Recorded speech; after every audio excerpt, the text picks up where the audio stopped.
Video में हम बात करेंगे यम क्या है। अगर एक शब्द में हमें यम को बताना हो तो यम का अर्थ है हमारी सोशल रिस्पॉन्सिबिलिटीज़।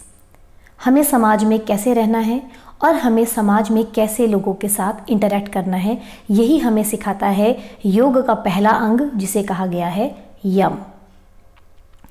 इसके 5 भाग हैं।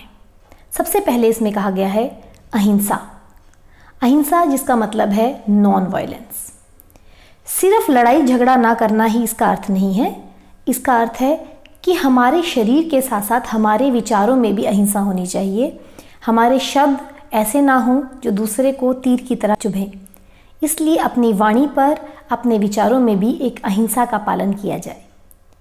यम का जो दूसरा भाग है उसमें कहा गया है सत्य, यानी जो आपको सत्य पता है आपने सिर्फ उसी को ही उजागर करना है, सत्य पर ही अटल रहना है। ये है अष्टांग योग के यम का दूसरा भाग। यम के तीसरे विषय में लिखा गया है अस्तय। अस्तय का अर्थ है नॉन स्टीलिंग, यानी चोरी ना करना। यहाँ सिर्फ चोरी का मतलब सामान उठाने का ही नहीं है। यहाँ पर चोरी का अर्थ है किसी भी तरह की ब्राइब ना लेना, रिश्वत ना लेना और अपनी ईमानदारी से कमाए हुए पैसे में सेटिस्फाई होना। चौथा इसका भाग कहा गया है ब्रह्मचर्य, सेलिबेसी। शास्त्र में भी वर्णित है कि भारतीय संस्कृति के हिसाब से कम 25 वर्ष की आयु तक किसी भी स्त्री को या पुरुष को ब्रह्मचर्य का पालन करना चाहिए। इसके साथ साथ इसमें यह वर्णित है जब विवाह हो जाता है और एक आप गृहस्थ जीवन में प्रवेश करते हैं तो अपने पार्टनर के प्रति ईमानदार रहना, यह भी कहा गया है कि एक तरह के ब्रह्मचर्य, इसे पालन करना ब्रह्मचर्य के अंतर्गत रखा गया है।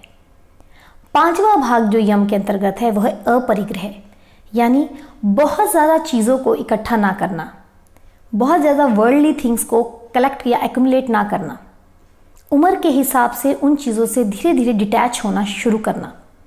जैसे कई बार हमें बहुत आदत होती है बहुत सारे सामान को घर में इकट्ठा करने की, तो इन चीज़ों से अपने को थोड़ा दूर करना, अलग करना, इन चीज़ों को कहा गया है यम।